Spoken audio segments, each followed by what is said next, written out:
Welcome to Politics Done Right. I am your host, Egberto Willies. This is a progressive program that will take the mystery out of politics. This is the program that will encourage you to make sure government becomes we the people. Whether you are liberal, progressive, conservative, or otherwise, you get to air your point of view.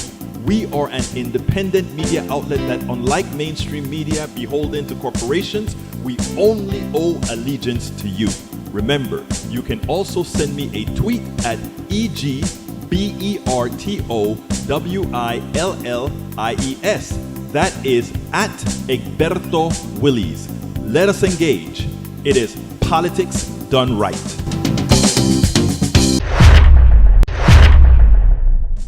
Well, folks, welcome to one more edition of Politics and Right. I'm Egberto Willies, your host. Thank you so kindly for being part of the show. We are going to have a great show for you today. Welcome aboard. Lee Grant is in the house. We've got a program going on. I don't know what you mean. Let's see. What's the short about, Lee? We also have Lee Lee is from Montgomery County. Bridge MCP says, hi, peeps. Bridge is from Binghamton, New York. Eric Hayes is in the house from from Atascocita, Kingwood. Of course, we have Maywood in the house from Long Beach, California, and Michael Rudnin, the venerable Michael Rudnin from Brooklyn, New York. Hey, my peeps are here, and you're slowly checking in. Folks, check on in. Let's have a chat. Anyway, we're going to have a great show for you today. Pretty sure that link is trash as they open with the usual BLM blaming nonsense. Again, look. BLM is a legitimate organization that was formed for a legitimate reason. And guess what? I participated in many a Black Lives Matter event. And the wonderful thing about the Black Lives Matter event is there were around the entire country white allies all over the place, Latino allies, Asian allies. I remember when we were in St. Louis, Missouri with Black Lives Matter. Actually, what happened is we went there with Netroots Nation. I don't remember what year it was, but we had it in St. Louis. If you look up Netroots Nation and St. Louis, you can see what year it was. Well, we were having our meetings, and the Black Lives Matters commandeered our hotel, our convention center, and said, here is a progressive group in town. And we don't see you guys participating with Black Lives Matter for something that happened right around the corner. We were in St. Louis, Missouri. And if you remember, Michael Brown got murdered by the cop in a little town outside of St. Louis. And in fact, I have pictures with a couple of congresswomen that I went to visit the location where he lied dead. And they came in and they said, how can a progressive organization be here and not marching with us? So we joined them, locked hands, walked down the main street in downtown St. Louis, went up past the stadium, went up to the freeway. And remember what I said, what is protest for? Protest is to make people uncomfortable so they will stop their everyday work and see what's going on. So we shut down the freeway, and I'm there recording as we're shutting down the freeway, etc., and locking hands. And I remember when on the other side of the freeway, that was an elevated freeway, and I'm looking down, and I'm seeing opposite to the flow of the freeway, because we shut down the freeway, opposite to the flow, a whole rain of police cops, officers. The cruisers are racing down, and in my mind, I'm in the back, but because the cruisers are coming from that side, they'll pass me and the crew that we were in first. And then all I could say is, my God, I came to St. Louis and I'm gonna be arrested, because again, we shut it down. But let me tell you a great thing that happened over there. I never forgot this. Remember, I said this was a protest, Black Lives Matter protest, and within the Black Lives Matter group in St. Louis, there are a lot of white allies participating as well. And when the police, and this was, I think I have this on video as well, as the police cars are coming, the Black Lives Matter leader said, "White allies to the front." And all the white folks in that thing came around in the front of the group and locked arms. They locked arms and shielded the entire street. So you had several rows of white folks locking hands, and the idea was that was the shield against the police. I mean, it was surreal. I'm there recording and doing this stuff. It was surreal how that occurred, and I'm like, that's what I'm talking about. That is all people joining together to fight the evil force. That was a great thing that occurred there. Anyway, continuing to welcome more folks in. Let's see if anybody else came in. Anyway, let's go ahead and start the program. Michael Ruddin has a long one from Mother Jones. It says, youth activists score huge climate win in Hawaii. The state of Hawaii agreed to decarbonize its transportation by 2045. Hawaii officials have announced a groundbreaking legal settlement with a group of young climate activists, which they said will force the State Department of Transportation to move more aggressively towards a zero emission transportation system. You got to start somewhere. Hawaii Governor Josh Green told the 13 young plaintiffs in the case, saying he hoped the settlement would inspire similar actions across the country. You have a constitutional right to fight for life sustaining climate policy, and you have mobilized our people in this case. Under what legal experts called a historic settlement, announced on Thursday, Andrea Rogers, one of the attorneys representing the plaintiffs in the case, said at a press conference with the governor that Hawaii officials will release a roadmap to fully decarbonize the state's transportation system, taking all actions necessary to achieve zero emissions no later than 2045 for ground transportation, sea and island air transportation. Denise Antolini, an emeritus professor of law at the University of Hawaii Law School, said it's a big deal as everyone said it. It's written down, it's enforceable, and makes all the difference in the world between a promise and actual implementation. And let me tell you, I'm so happy to hear that. But earlier this morning, I gave a rant about the judiciary and about minority rule. And in as much as that is so true, in as much as all of that is true, that they got it on paper, so forth. Believe it or not, the Supreme Court has been so rogue that they can defy state rights on this issue, rule it somehow against the civil rights of corporations, and somehow overturn this. That is where we are at today in our history because of a flawed constitution, because of an evil system, not an evil system, a party governed by evil people. They can actually change that. I'm not talking about party, our regular party rank and file. I'm talking about the leadership. The evil that reigns is a possibility. Anyhow, Mike Rodden also say, while I'd say this some rather good news coming out of Hawaii, as they've seen what happens with global warming induced with wildfire hurricanes, if the same model isn't adopted nationwide, it will be too little too late to make a difference. That is true. But again, we are the ones empowered, and we have to use the power that we have. I'm sorry I didn't cut that rant out. I'm going to cut it out tomorrow and probably play it. All right, cut it out tonight and probably play it tomorrow because Radden, you're absolutely right. All right, Eric Hayes says, Dems think so. Former New York Governor Andrew Cuomo said this week that he believes the criminal case and civil case against former President Trump in New York should have never been brought because it was weaponizing the justice system for political reasons. Cuomo added, the Attorney General case in New York, frankly, should never have been brought. And if his name was not Donald Trump, and if he was running for president, I'm the former AG in New York. I'm telling you that case would have never been brought. And that's what is offensive to people. And Governor Cuomo, it's amazing that you love that quote from Governor Cuomo, but you didn't like a lot of what he did, Mr. Hayes. But Governor Cuomo is completely wrong. Donald Trump is such a criminal that just like we had to get Capone and the others on these other issues, they needed and had to get him on this particular issue. And these are cases that they prosecute all of the times. Cuomo is simply wrong.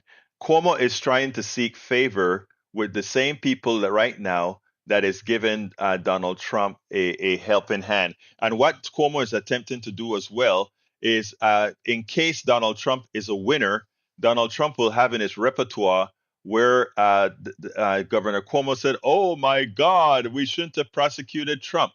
He's just covering his bases. No, Donald Trump is a criminal that needs to pay the price.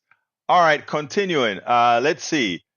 Coming down, coming down. Lee Grant says we have a program going on.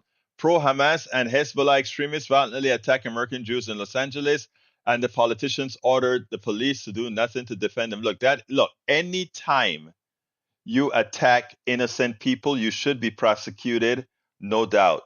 Now, I can guarantee you that when it says the politicians ordered the police to do nothing to defend them, that makes no sense. Anybody who believes that statement, I have some crack ready for you to smoke. That's a silly say. No politicians and their right rockers are going to tell any group not to defend themselves when they're being attacked. That makes no sense, and just on its face, one should disregard it. All right, let's continue. Let's continue. Let's continue. Let's continue. Michael says, Egberto, the Black Lives Matter movement in 2020 was a nonviolent movement against police brutality, and it was met with more police brutality. When white allies stood between black protesters and police, it was a beautiful thing, and we did it several times. I remember we did that in St. Louis, and we had another Black Lives Matter march here in Houston where we had that same kind of behavior as well. Very important. Eric Hayes says Bragg does his anti-criminal job, letting violent offenders go free. Classic. Well, of course, that's a lie, but again, that is what they give you, and then you regurgitate the lie. All right, let's see what else we got here. Para ver. Hillary endorsed opponent of Jamal. She did? Well, I tell you what, I wasn't a Hillary fan. I voted for her because that was my only choice after after they did all their tricks to make sure Bernie didn't become the representative of the country, which he would have won the election. I am convinced of that now. All right, Jamal Bowman is under absolute attack, not just from Bill and Hillary Clinton and these APAC and war lobbies, but also big dollars, but from underlying forces that have been trying to disseminate communities for hundreds of years. Yeah, I so badly want Jamal Bowman to win because I want to see a win that beats money from APAC. I want to see APAC spend all that money to lose because then they are not going to have it to spend in the general as much as well, then again, corporate money is limitless, right? So that's stupid what I just said on my part, but at least they'll have a little bit less, right? Jamal Bowman, New York 16, being primaried by racism. He is being primaried by greed. He is being primaried by political and economic corruption. We cannot let them win New York 16 primary tomorrow, the 25th of June. You know what's great? AOC and many others were out there, and he's out there in the community campaigning like no other. I don't see his opponent doing a lot of campaigning like that. He probably think the election is bought and paid for, and therefore he's a sure win. That's what he believes. But it is important that Jamal Bowman wins. Otherwise, what it's going to also do is put the fear. APAC is going to be able to convince many folks that, hey, you don't vote the way we want you to vote, we're going to primary you out. To which I tell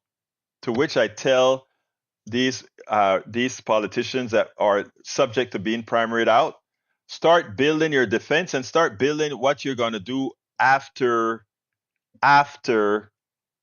Congress. Because I tell you what, you're standing up for progressive values is not only good in Congress, it's good everywhere all the time. So Let's be clear about that. Jamal Bowman has my support. Michael Radin says Hillary Clinton needs to go back to the forest and stay there. Every time Hillary comes back into the limelight, she does the Democratic Party a disservice. I got to agree with that if she's supporting the opposition to Bowman. All right, Maywood says this again. Does Eric understand? Can someone copy paste this again? Alvin, oh, I saw that. Yeah. Anyway, all right. The first video that I want to show you is a former conservative, Jennifer Rubin. She was a good Reaganite, as I recall, etc. And I don't know if imagine if she had spoken like this about Trump before. Let me just go ahead and play it, and then we'll take it on the other side. Check this out. We'll be back.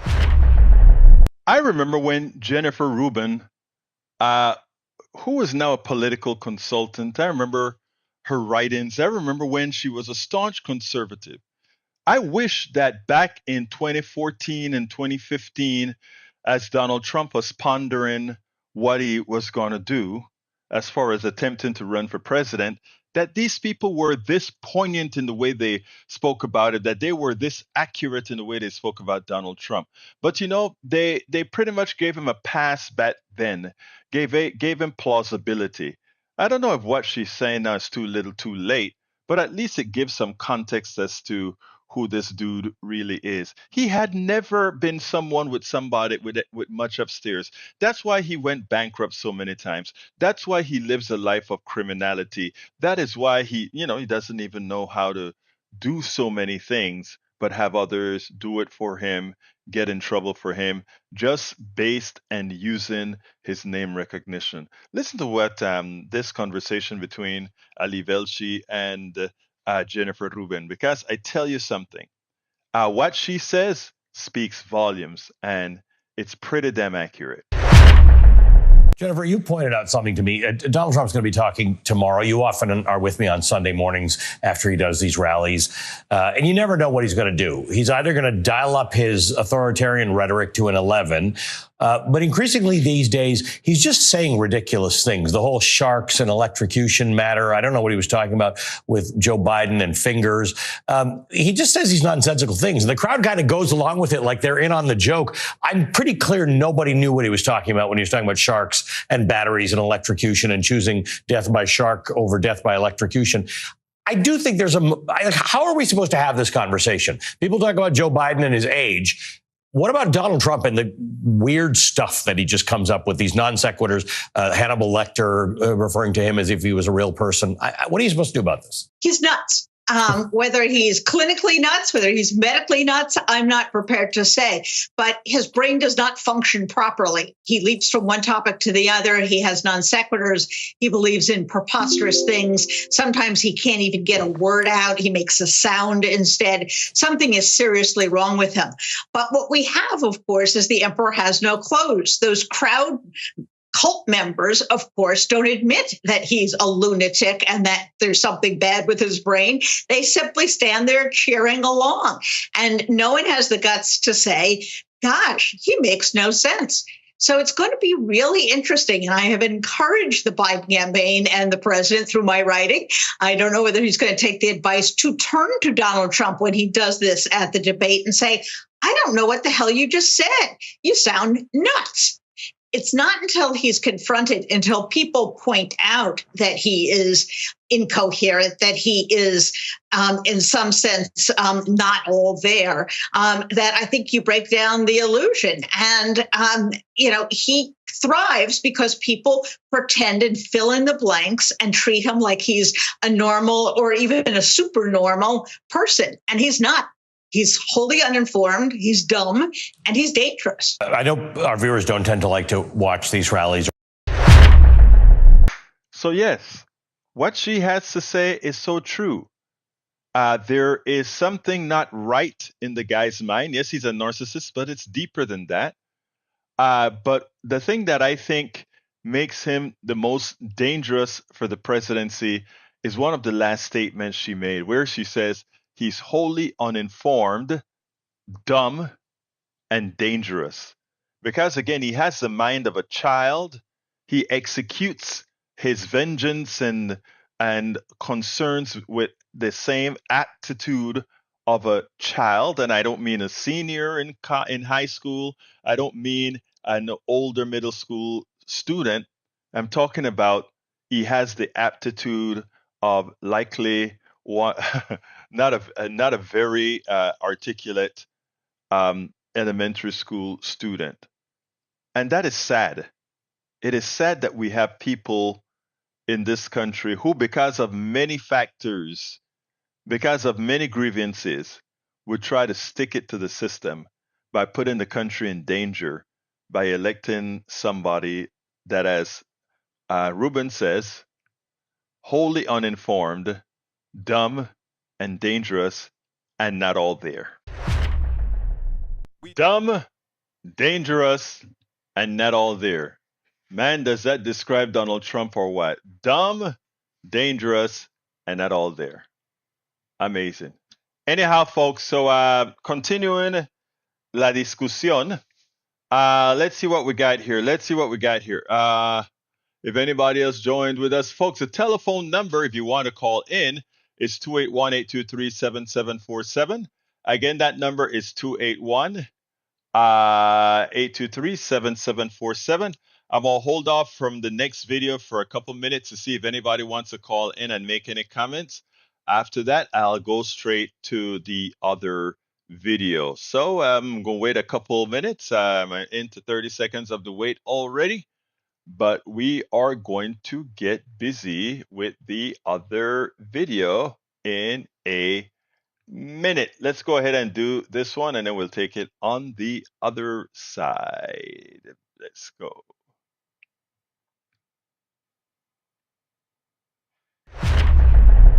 Not all journalists have the courage to do what Ali Velshi did yesterday in a monologue as he described what the Supreme Court has yet to rule on and much more.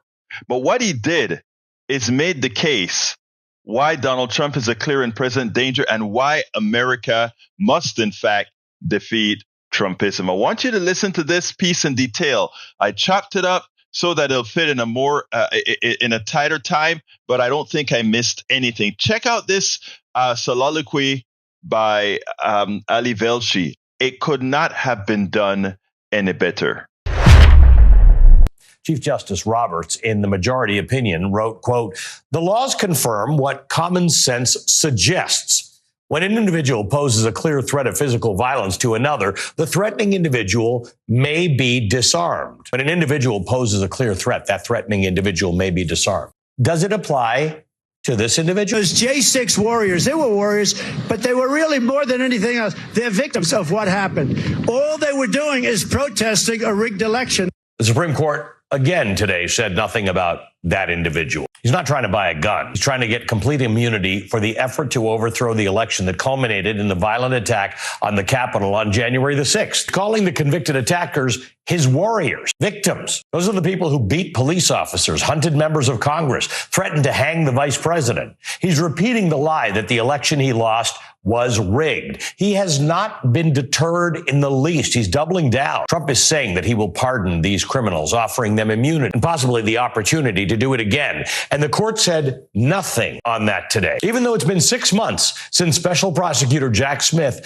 asked for expedited consideration of this matter. 4 months since a federal appeals court panel unanimously ruled that Trump should be disarmed by simply making him subject to the law like everyone else in this country. In the meantime, Donald Trump has been convicted by a jury of 34 felonies related to his effort to influence the 2016 election. And still, the Supreme Court is effectively immunizing Trump by helping him run out the clock on federal prosecution. Trump today is worse than he was in 2016 or in 2020. And he and the country will be worse if he is returned to the presidency. To protect democracy, America must defeat Trumpism. If Trump is able to come back from inciting an insurrection, the message will be that lawlessness wins, criminality wins, fraud wins, sexual assault wins, overthrowing the will of the voters wins, threatening to assassinate the vice president for upholding the Constitution wins, beating police officers wins, threatening judges and prosecutors and juries wins. If Trumpism wins, the candidate who comes after Trump will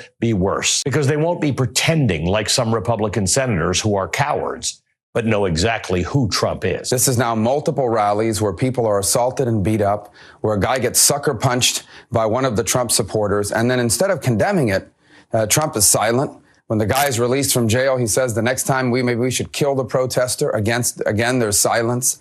Then he goes on stage and makes things up. He keeps telling the story about a general who dipped bullets into pig blood and shot a bunch of prisoners, of Muslim prisoners. Not only is it outrageous, it's a lie. He has said to people, basically, beat up the protesters and beat up the hecklers and I'll pay your legal bills. There are people out there that are not completely in control of themselves. And they hear something like this from a leader. You don't know what they're going to do next. This notion that a president can just say anything they want, or even a presidential candidate can say anything they want, whatever comes to mind, it's just not true, and it's reckless, and it's dangerous. You're not going to hear that anymore, as Marco Rubio is on the short list to be a vice presidential candidate for Donald Trump. Instead of Trump paying those protesters legal bills, his supporters pay his legal bills now. His lies and attacks have led to death threats. In Judge Cannon's courtroom, every Trump objection is infinitely more important than voters learning through a criminal trial whether the former president stole classified documents, left them fully accessible to bad actors at his golf club, and what lengths he went to stop the government from getting those documents back. You cannot have a successful democracy when the governing vision of one of the two parties is Trumpism. A lot of Republican politicians have surrendered to it. Of course, many of the same politicians who now publicly embrace Trump privately dread him. They know what a disaster he's been and will continue to be for our party. They're just too afraid to say it out loud. I feel no need to kiss the ring. I have no fear of Trump's retribution. That was a great speech. She spoke truth to power. And you know what happened next? She said she's voting for Trump. But did you hear those cheers? That was Republican voters cheering the words, I have no fear of Trump. Trump lost 16% of the vote in the Republican primary in Pennsylvania, 18% of the vote in the Republican primary in Arizona, 20% of the vote in the Republican primary in Wisconsin. All of those elections, all of those primaries were held after Nikki Haley dropped out. So even when there isn't somebody running against him, he's losing those numbers. Those voters weren't voting for Haley. They were voting for a better, saner party. Republicanism without Trumpism. Voting for what I like to call Myrna. Make Republicans normal again. I don't know if the Republican Party will become better if Trump loses, but I know our democracy will absolutely be worse if he wins. People in a functioning, healthy democracy are not forced to wait on tenterhooks, wondering, today, will democracy hold? Or will the Supreme Court give the guy who lost by 7 million votes a free pass for his coup? As former Attorney General Eric Holder put it, there is no cavalry coming. You are it. It's up to the voters to show that Trumpism is a loser and democracy will ultimately win. And honestly, is it really so hard to stand up to this? So there's a shark 10 yards away from the boat, 10 yards or here. Do I get electrocuted? If the boat is sinking, water goes over the battery, the boat is sinking. Do I stay on top of the boat and get electrocuted? Or do I jump over by the shark and not get electrocuted? The late, great Hannibal Lecter is a wonderful man. He oftentimes would have a friend for dinner. Remember the last scene? Excuse me, I'm about to have a friend for dinner. Joe Biden's granting mass thing. This is what we need journalism to do over and over again. Spill the truth, spill the context, and then hope. Well, not hope, urge that the American people react as they should, see things as they should, see things the way they really are. That is what Ali Velshi did here, both with the narrative and the examples governing the narrative. Look, America, the truth of the matter is this. Donald Trump is a convicted felon, but while he is officially a convicted felon on the case in New York, a state case, the reality is Donald Trump is a felon even before he was legally called a felon, based on all that he's done, the misogyny, based on the theft of the 501c3, based on the selling of a university that really wasn't a university, based on stiffing people. There are so many illegalities this guy did, selling the White House right now, selling the White House to billionaires. Is that what you really want to hire as the president? the guy who actually said, inject bleach or put bleach in your orifices to solve the problem that he made very worse in a pandemic. I think it's high time for these pollsters or these polls to start reflecting some reality here. America cannot be this deceived. America cannot be this gullible. That is one of the reasons I contend that there will be a fever break that leads to a landslide. You can fool people for so long. People's prejudices can work for so long. People's carnality can work for so long. But when they realize that something ultimately becomes an existential threat, at that point, I think the change occurs. And I think that point occurs definitely before November, when people will start making the right choice. Ali Velshi is correctly right. America must defeat Trumpism, because Trumpism is nothing more than pure, unadulterated evil. Absolutely pure and unadulterated evil. Welcome aboard, Marxists for Biden. Let me tell you something, Marxists for Biden. I don't ever think that we need to lie about Biden slowing down, about Biden. The guy's accomplishment should stand on its own, right? Yes, he's old. It's an old man. He walks like an old man. He talks like an old man. He everything he does like an old man. But you know what? He's an old man accomplishing things. He's an old man that has done more for progressives than any other president that we've had to date. So while I would have preferred a younger, more energetic, more progressive candidate, I can't say that I will have a problem voting for a Biden over a Donald Trump. Because again, I'm getting substance versus quackery, substance versus dishonesty, substance versus bona fide evil.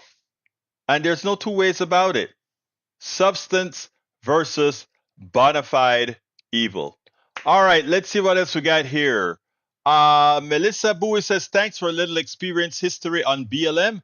And there I was thinking BLM is a cover for LGBTQ plus ABC. Nope. BLM is real. In fact, let me tell you another BLM story. Back when, let me get to Ray, and then I'll tell you that story. Brother Ray. How you doing, my brother? Well, brother, I'm just listening to your opine, and brother Ali Velshi, you got to keep on doing. Brother Ali Velshi and Joe Biden, when it comes to the case of Donald Trump, he was convicted. Well, let's look at it two ways. He was found guilty and liable in civil court, first of all, for charges that normally would be criminal, but he passed the statute of limitations. But he is technically a convicted rapist and things like that. But what I believe the prosecution they had the easiest job in the world, and that was putting Donald Trump on trial and creating reasonable doubt. I mean, look at him. Listen to what he says. He puts his foot in his mouth every time he talks. And I know what I said this morning, I'm scared. But that comes from a place of basically saying, I know what can be the outcome if we do the work. But basically what we're doing right now is we are, we're putting Donald Trump back on trial, but in the trial of public opinion. And in the trial of public opinion, you have, 300, 400 million jurors who have to vote. And basically, Joe Biden is the prosecutor in this case. And what Joe Biden has to do is simply make the case that Trump is a freaking moron and unfit to run the greatest country in the world. And Trump is pretty much doing a good job of that by himself. So, I am optimistic that at some point Trump will have a moment where he just says the dumbest thing, and Joe Biden will look to him once again and say, "Shut up, man." Look, let me tell you, Ray. I can't tell you. I can't tell you how much I agree with you, but I'm going to differ with you. One thing, I am not going to talk the word fear. I'm talking the word go out there and perform. And like I told you this morning, you are out there doing your job. You are out there with the organizations that are going to make a difference, specifically in specific communities that you're working on with TOP and others. You are going to make a difference in this election. What I told everybody this morning is about their sphere of influence. We all have spheres of influence here. And your sphere of influence is enough to plant the seed that lets people open their eyes and see the moron that exactly what Ray talked about, that exactly what Jennifer Rubin talked about, that exactly what Ali Velshi talks about, and that exactly what his own cabinet talk about. We can't forget that when his energy secretary first left, the first thing he said is he called Donald Trump. I don't remember the specific word, but in effect, one of the dumbest guys that he's ever stood with. And he resigned, of course. But I mean, look, you nailed it, Ray. Anything else, my brother, before I go on? I just want to basically nail it home with the conservatives that's listening. Like, look, y'all are the jury in this particular trial. Do the right thing. Vote guilty, meaning vote for Biden. And that means that Trump has been convicted in the court of public opinion, and his sentence is he is banned from ever holding public office in this great land. That's it. Thank you very much, Ray. You're a good man. Thank you. And you keep pushing. No fear. We are going ahead and win this stuff. Not just win it by a little bit. This will be a landslide. Thank you, my brother. All right, bro. Take care. Listening. All right. Let me tell you, Mademoiselle. I have. Sometimes I lose my train of thought. I was talking to. What was I talking? Oh, I was talking about BLM. I was talking about BLM, and I was talking to Melissa Bowie. All right, Melissa.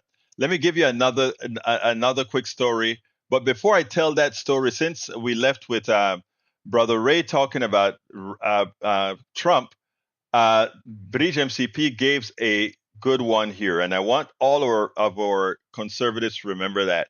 And sorry for the blinking screen, but I'm going to read it anyway. It says, Donald Trump had 4 years to pass an infrastructure bill. He didn't. And by the way, he had the entire Senate, House, and the executive. Of course, he had the ability to pass it. It wasn't divided government. He had it all. He couldn't pass an infrastructure bill. He had 4 years to repeal and replace Obamacare. He didn't do it. He had 4 years to build a wall and make Mexico pay for it. He didn't do it. And they didn't. He had 4 years to lower middle class taxes, bring back the coal industry, eliminate the deficit, lower prescription drug prices, revive American manufacturing, protect people with pre-existing conditions, end the opioid crisis, drain the swamp, and lock up Hillary Clinton. He didn't do any of it. Everything he said that he promised all of you folks that voted for him that he was going to do, he failed. He was unable to do it. So how the heck could anyone be dumb enough to think he'd do any of it the next time around? Now, if we compare records, Biden didn't go out and call every week Infrastructure Week. He didn't. But guess what? He passed the largest infrastructure bill ever. He didn't go out there and said, I'm going to bring back manufacturing into America and not do it. But guess what? He passed the CHIPS Act, employing people all over the country by bringing back industries that had long gone. Biden didn't say, by the way, I am going to reduce poverty by a bunch in the aggregate. But when he passed the stimuli, he made sure that stimuli brought down the child poverty rate to the lowest amount ever, right? Because of the money he was willing to spend. Instead of giving the money to the wealthy, even though they got a whole bunch of it, A lot of it went to the middle class and poor folk. Brought it up. When it was time to re-up it, 2 turncoats. The representative, the senator from West Virginia, Manchin, and the senator from Arizona, what's her name? Sinema. Turncoats prevented the continuation of keeping kids out of poverty. So they voted along with the Republicans to keep kids in poverty. So again, we have to remember what Bridge MCP put there. Let me put that back on the screen. These are the things he promised. And who got them accomplished? Joe Biden and the Democrats. Don't ever forget it. So he talks. He talks a good game. But who actually got it done? The current president. And again, I'm no fan of Joe Biden, but I'm sure as hell voting for him again. I'm sure as hell voting for him again. All right, let's see what else we got here. Damien 8 says, you people are out of your minds. I don't know who you're talking about. You never hate over your enemies. It affects your judgment. Michael Corleone, both you guys and De Niro learned nothing from the Godfather films. Why would I learn something from the Godfather film? You just said it. It's a film. It's not a reality. And that lefties is your tedious defined. I don't know what that means. Joe Biden embraced mockery of biological women, kept the borders open and innocent kill, embraced pervert. Again, you know what? You can keep believing that, but the evidence and the facts are facts. Michael Rada says, gotta love it when we talk about global warming, infrastructure investments, universal healthcare, and Medicare for all. Raising wages and enacting living wages, and then the right-wing bubble still managed to bring us back to the Trump horror. It's amazing. It's completely amazing. It's completely amazing.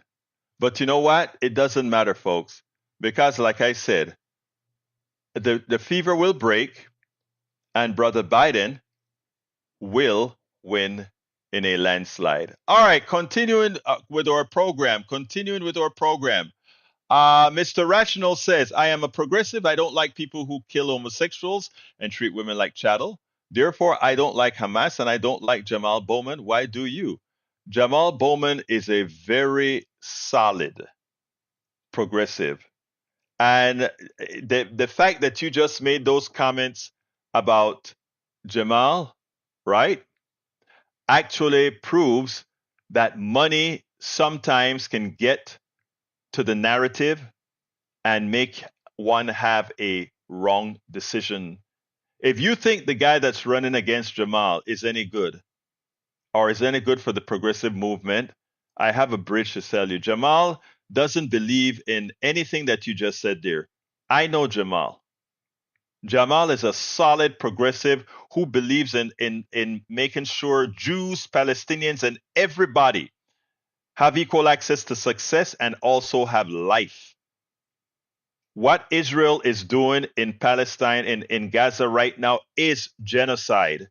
You can choose not to accept it.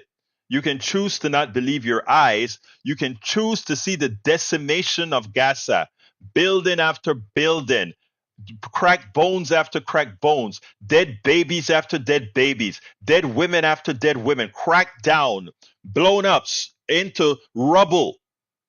And just go 10 miles up the road to Tel Aviv, to Haifa, to Jerusalem, to all these cities that are purportedly under attack from others, and people are going to their cafes and the buildings are standing and people can go and live their lives. And you're going to tell me who the oppressor is? I love my Jewish brothers and sisters. I love my Palestinian brothers and sisters. But the politics that is occurring in Israel right now is apartheid and genocide. And you don't have to ask anybody. You can open your eyes. That's all it takes. Open your eyes. You don't have to listen to TikTok. You don't have to listen to anything else. Just open your eyes. Anyhow, continuing. Michael Ruddin says, Egberto, Damien isn't making any sort of sense. No, he's not. You're right. I think he's a bot, and he's can't tell the difference about those who are replying to him. Joke. But anyhow, let's see what else we got here. Billy Allison, welcome aboard. Didn't you hear from the late Hannibal? Melanie Keelan from Barcelona, Spain is in the house. How you doing, beautiful Melanie? Let's see what else we got here. I'm scrolling down. And if I miss your comment, please forgive me. Latimer is run by the Democratic majority for Israel. Outside spending, New York raised $23 million a while ago, much of it from AIPAC and Super PAC. Yep, we need Bowman to win. And the reason why we need Bowman to win is to show that you can't buy these elections. It is so important. Okay. Let's see what else we have here. Coming down. United Democracy Project, which has spent at least 4.5 billion. Okay. Let me go ahead and tell you that little, well, I tell you what, let's go ahead and play my last video and then we'll come back. It's about one of the sycophants from Trump on the display yesterday. Well, all the sycophants that are trying to become Donald Trump's vice president or maybe on Donald Trump's cabinet, they're out on Sunday morning shows praising to the mighty Donald Trump and defending the mighty Donald Trump. Now they're trying to reverse the thing that what we all know, that Donald Trump has wet dreams about being a dictator. Well, good old Doug Burgum was on CNN's State of the Union, and he thought that he was going to be able to pull a fast one over a young and smart young host. I think she did a fairly good job compared to other hosts. Again, maybe a lot of that comes with youth, and I am just going to confront you. But anyhow, Burgum wants you to believe that the one that is a dictator is Biden. I want you to listen to this, and then we'll take it on the other side. I want to ask you about something that you've been saying repeatedly about President Biden. Take a listen to this. Talk about, being a dictatorship. This is what's happening under Biden.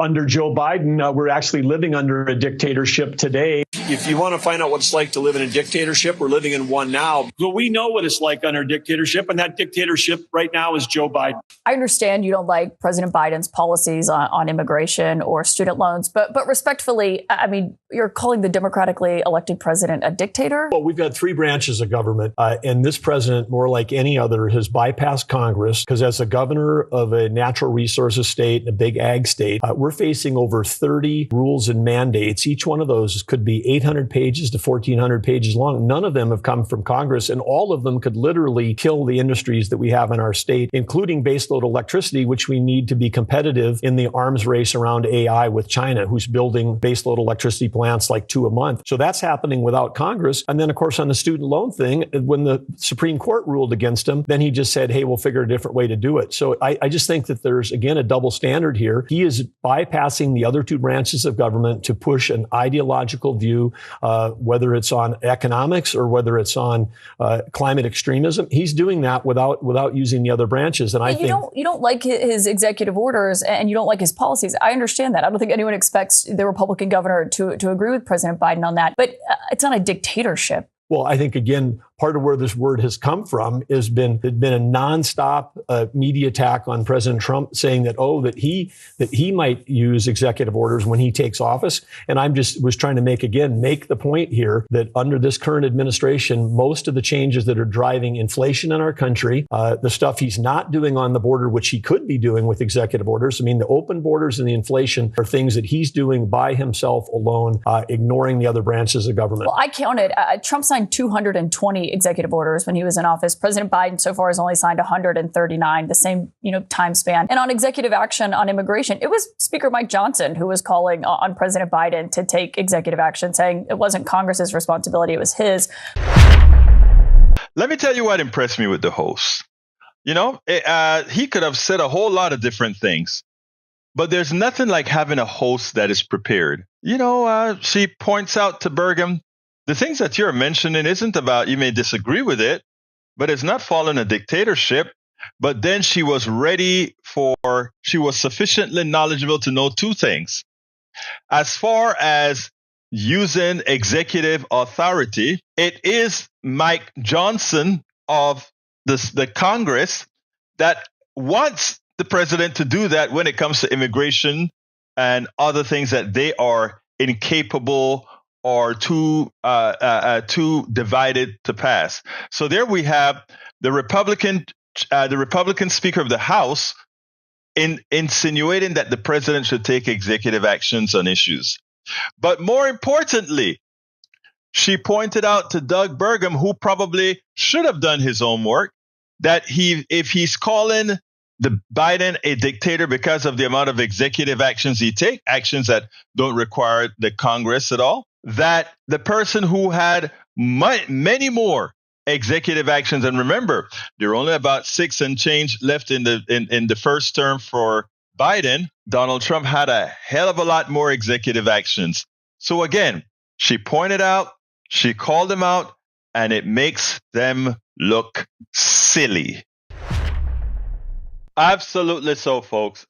Absolutely so. It looked like we're having some video issues, so I am going to shut it for one quick second, and we'll be right